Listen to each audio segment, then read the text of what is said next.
June 14, 1975.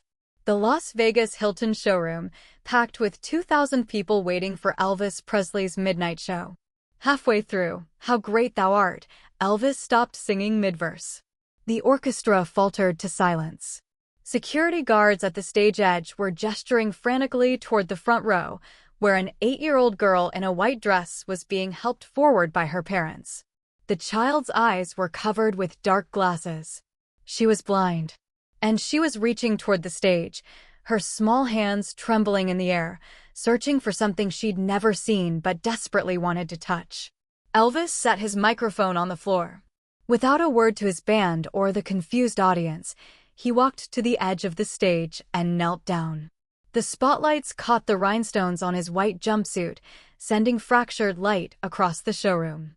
2,000 people held their breath as Elvis reached out and gently took the little girl's hands in his own. Then he did something that would stop the show for the next 20 minutes. He guided her small fingers to his face and held them there, letting her touch his cheeks, his nose, his hair, letting her see him the only way she could.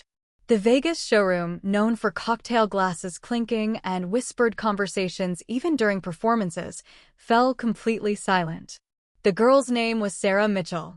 Her fingers moved slowly across Elvis's face, memorizing every feature. She traced his jawline, touched his famous sideburns, felt the wetness of tears he couldn't control. Then she leaned close and whispered something only Elvis could hear. Whatever she said made Elvis Presley, the king of rock and roll, the man who'd performed for presidents and sold out stadiums worldwide, break down completely. His shoulders shook. He pulled the little girl into his arms and held her while he cried. The audience, still frozen in silence, watched something they'd never seen before. Elvis completely vulnerable, completely human, completely overwhelmed.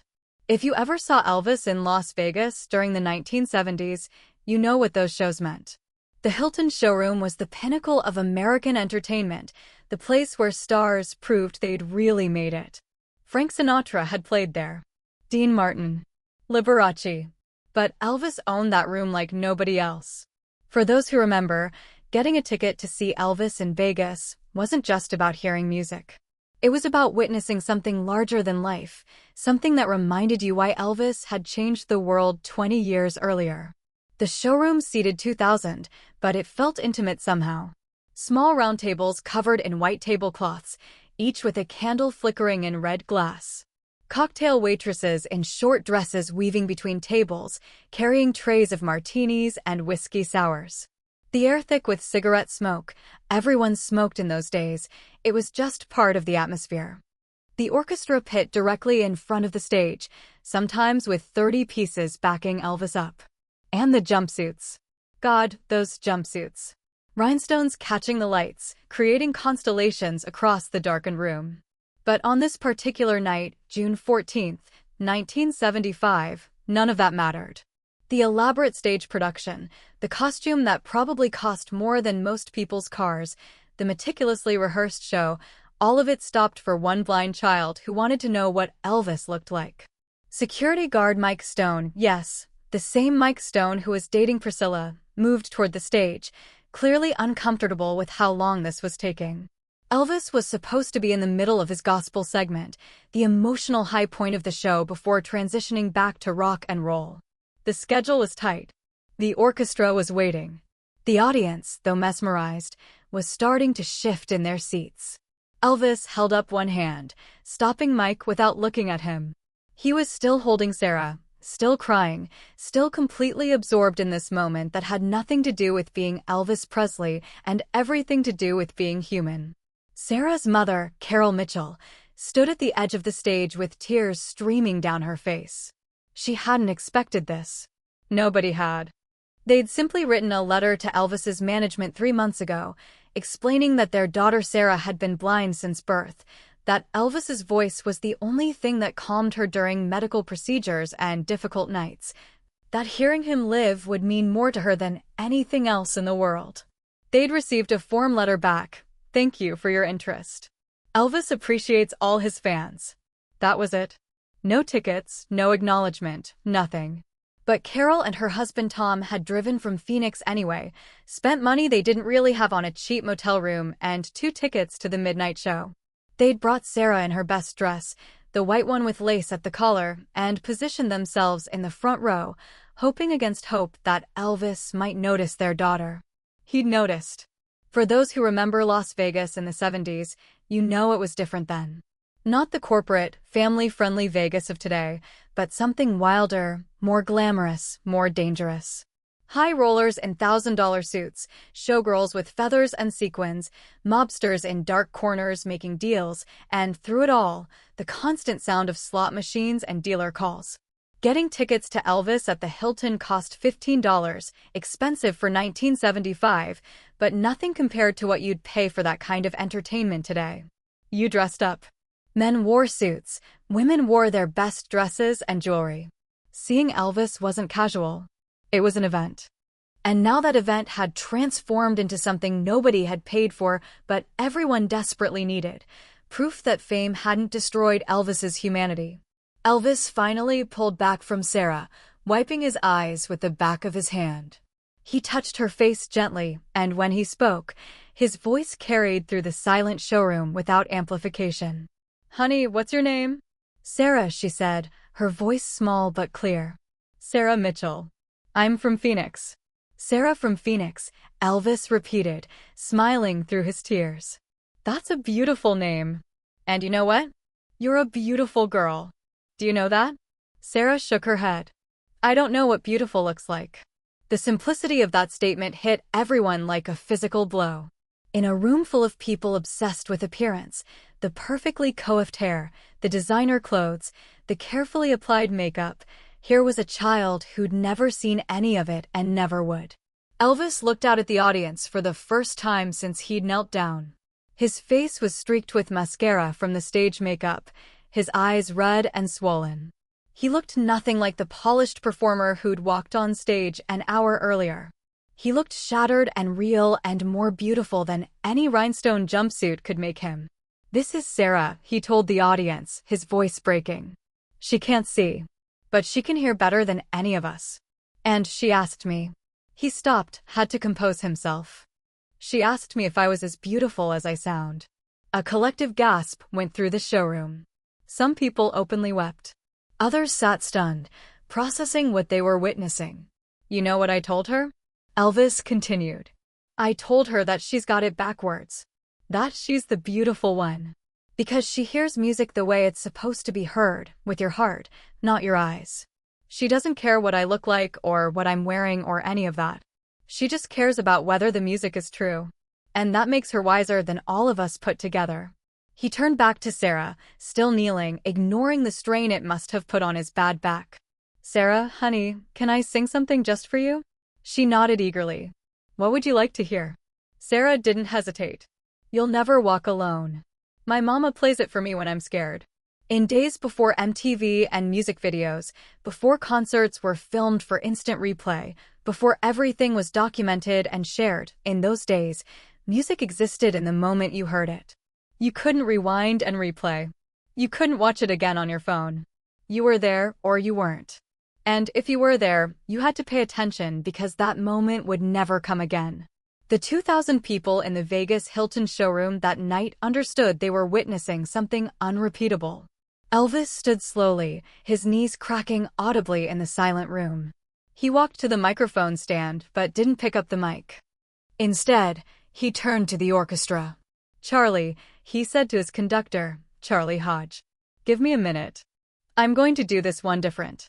Charlie nodded, confusion on his face, but trust in his eyes. The orchestra had no music prepared. This wasn't on the set list. But everyone waited. Elvis walked back to the edge of the stage and sat down, his legs dangling over the side, his expensive jumpsuit collecting dust from the stage floor. He gestured for Sarah's parents to bring her closer. Tom Mitchell lifted his daughter and set her on the stage next to Elvis. Carol started to protest. You couldn't just put a child on stage at an Elvis show, but Elvis shook his head. "She belongs up here with me," he said simply. He put his arm around Sarah's shoulders. She leaned against him, completely trusting, completely calm. 2,000 people watched in absolute silence as Elvis began to sing a cappella. No microphone, no orchestra, no amplification, just his voice in that room, singing for one blind girl who'd asked if he was beautiful. When you walk through a storm, hold your head up high. His voice, that instrument that had changed American music, that had sold 1 billion records, that had made women scream and men jealous, that voice was singing softly, intimately, like a father singing to his daughter at bedtime. And don't be afraid of the dark. Sarah's hand found Elvis's and held it. Tears ran down her cheeks behind her dark glasses. At the end of the storm is a golden sky. The orchestra, reading the moment perfectly, began to join in softly at first, just strings, then gradually building as Elvis's voice grew stronger. And the sweet silver song of a lark. Now the room was full of sound, but intimate sound, controlled sound, sound that cradled rather than overwhelmed. Elvis wasn't performing. He was comforting. He was protecting. He was loving this child who couldn't see him, but could hear him with perfect clarity. Walk on through the wind, walk on through the rain. His voice broke on that line. Sarah squeezed his hand tighter. Though your dreams be tossed and blown. People in the audience were singing now too, quietly, reverently. Hardened Vegas gamblers who hadn't cried in decades found tears on their faces. Showgirls between performances, still in costume, watched from the wings with their hands over their hearts. Walk on, with hope in your heart. Elvis pulled Sarah closer, and she rested her head against his chest, right over his heart, feeling the vibration of his voice through his body, experiencing the music in a way none of the sighted audience ever could. And you'll never walk alone. He held that note, let it soar through the showroom, let it fill every corner and touch every person there. You'll never walk alone. The orchestra swelled for the final crescendo. The whole room seemed to vibrate with sound and emotion. And then, gradually, the music faded. Elvis held the final note until it was just a whisper, just a breath, just a promise hanging in the air. Silence. For 5 full seconds, nobody moved. Nobody applauded. Nobody breathed. They were all caught in the spell of what they'd just witnessed. Then someone started clapping. Slowly at first. 1 person, then 2, then 10, then everyone. But it wasn't the usual Vegas applause, the polite acknowledgement of professional entertainment. This was different. People were standing, but not in the typical standing ovation way. They were standing because they had to, because their bodies couldn't contain what they were feeling, because they'd just seen something sacred and they needed to honor it. For those who believed in magic, who believed that music could transform the ordinary into the extraordinary, who believed that fame could be used for good instead of just ego, that night in Vegas was proof. Elvis Presley, at the height of his Vegas reign, had stopped his meticulously planned show to sing for one blind girl. And in doing so, he'd given 2,000 people a memory they'd carry forever. Elvis wiped his eyes again and looked out at the standing crowd. Thank you, he said quietly. Thank you for understanding. He turned to Sarah. Honey, I want to make sure you know something. You asked me if I was as beautiful as I sound. The truth is, I'm just a man. I get tired. I make mistakes. I'm not always kind, and I'm not always good. But you made me want to be better tonight. You reminded me why I sing in the first place. Not for the money or the fame or the applause, but for moments like this. For connection. For love. Sarah reached up and touched his face again, her small fingers gentle on his wet cheeks. You feel beautiful, she said. That simple statement, delivered with perfect childlike honesty, destroyed whatever composure Elvis had regained. He buried his face in his hands and wept openly, his shoulders shaking, his carefully constructed persona completely abandoned. Tom and Carol Mitchell stood at the stage edge, not knowing what to do. Should they take their daughter and leave? Should they comfort Elvis? Should they apologize for disrupting the show? Before they could decide, Elvis looked up and beckoned them closer. Get up here, he said. Please. They climbed onto the stage, awkward and overwhelmed. Elvis stood and embraced them both, this stranger couple from Phoenix who'd driven hundreds of miles on hope and love. Your daughter, Elvis said to them, is going to be okay. You hear me? She's going to be more than okay. She's special. She sees more clearly than any of us. He pulled back and looked at Tom directly. I want you to give me your address before you leave tonight. I want to stay in touch with Sarah. I want to help however I can. Mr. Presley, Carol started, we didn't come here for money or… I know that, Elvis interrupted gently. That's why I want to help. You came here for music. You came here for your daughter. That's pure. That's what this should all be about. He gestured to the showroom, the elaborate production, the expensive tickets. Sometimes I forget that. Sarah reminded me. So please, let me help. It would mean more to me than any sold-out show ever could. The Mitchells, overwhelmed, could only nod. Elvis turned to his band. Give me a minute, guys. I need to pull myself together. He looked at the audience, still standing, still patient, still caught in the emotion of the moment. Y'all are the best audience I've ever had. Thank you for sharing this with me. Thank you for letting me be human for a minute. A voice from the crowd called out, We love you, Elvis. Another voice, That's why we come to see you. A woman near the back, You're beautiful inside and out. Elvis smiled, a real smile, not the practice stage smile. Thank you. Truly. Now, I apologize, but I need about 5 minutes to get my head back in the game. If you'll excuse me, I'll be right back to finish this show properly. When performers cared about people more than profit, when stars understood that their platform was a responsibility, when fame was something you used to make the world better rather than just make yourself richer, that was Elvis's era. Your era, if you're old enough to remember. And that night in Vegas, Elvis proved why his generation of entertainers mattered in ways that transcend chart positions and ticket sales. Elvis walked off stage with Sarah, her parents following.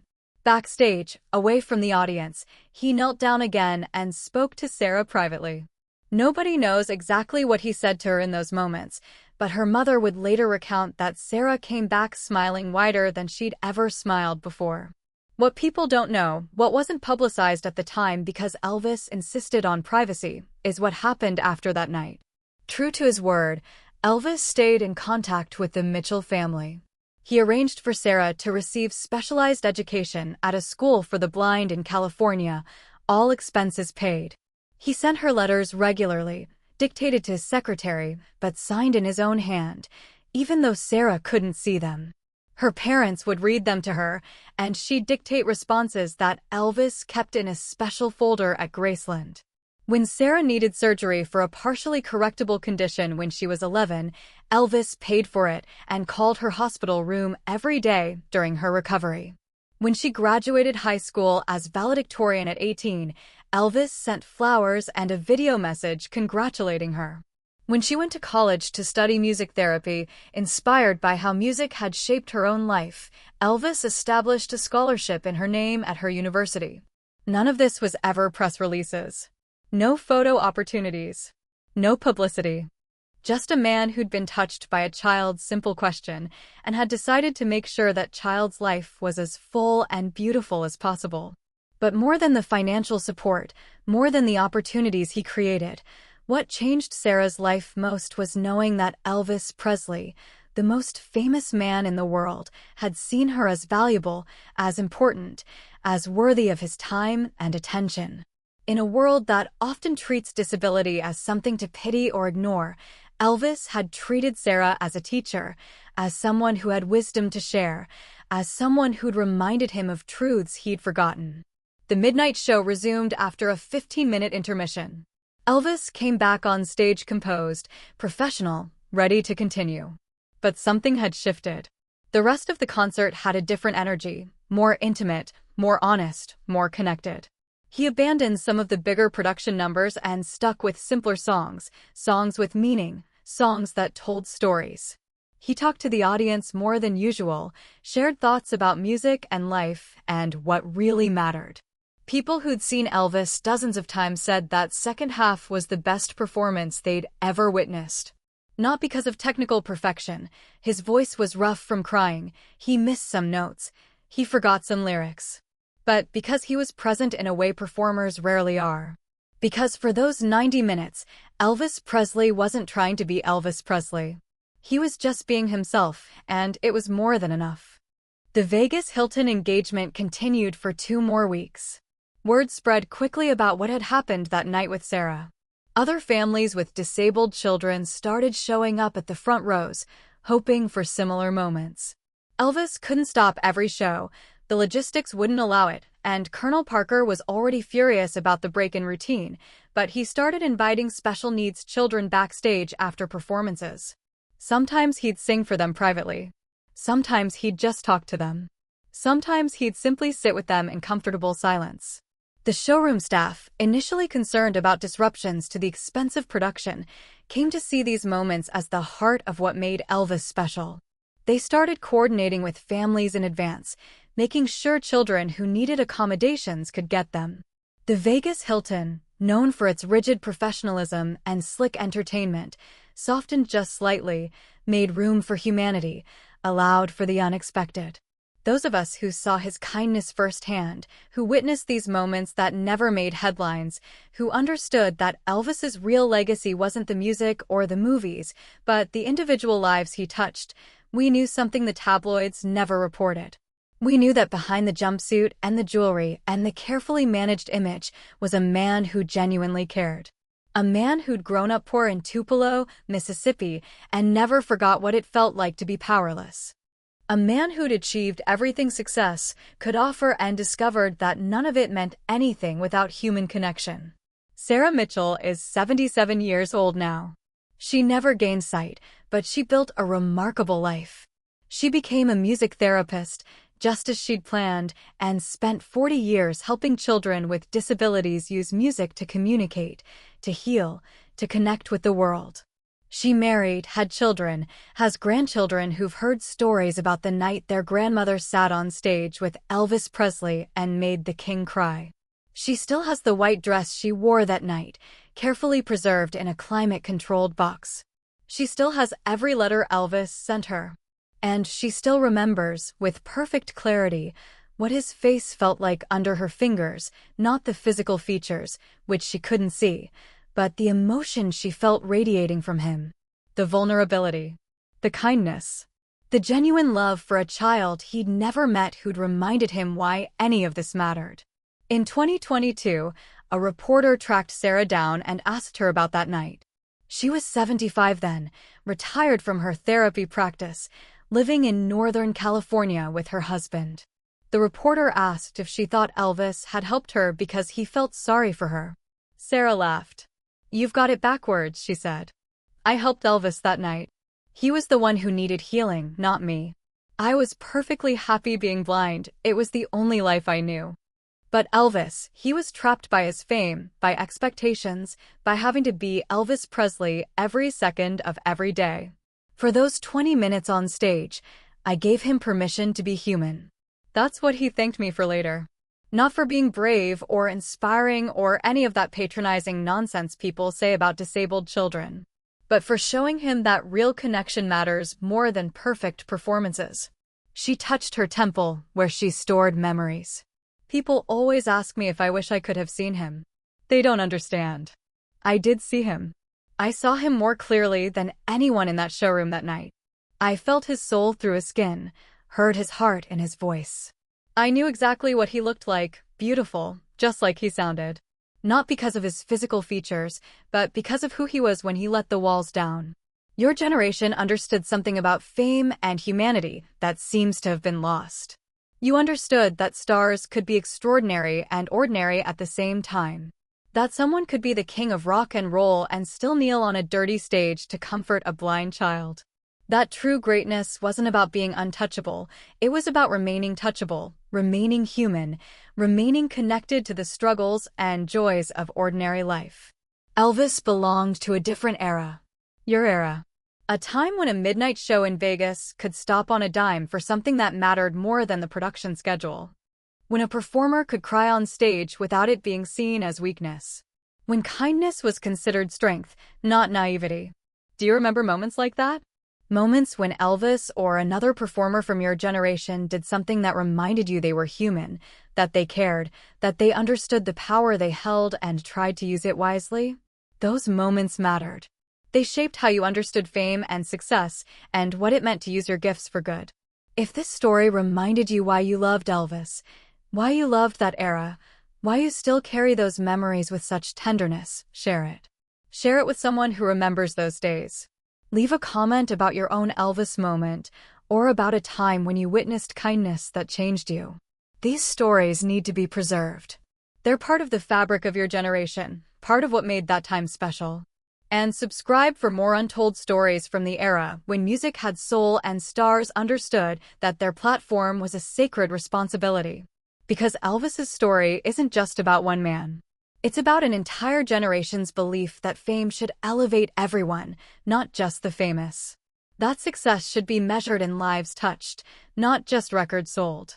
That the most beautiful thing about being Elvis Presley was the opportunity to make children like Sarah feel seen, valued, and loved.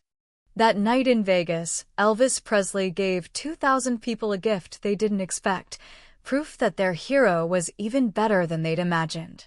Not because he sang perfectly, though he did. Not because his jumpsuit sparkled, though it did. But because he stopped being Elvis Presley for 20 minutes and started being simply Elvis, a man who understood suffering, who valued human connection, who knew that a blind girl's simple question deserved more than a simple answer. That's the Elvis worth remembering. That's the legacy that matters.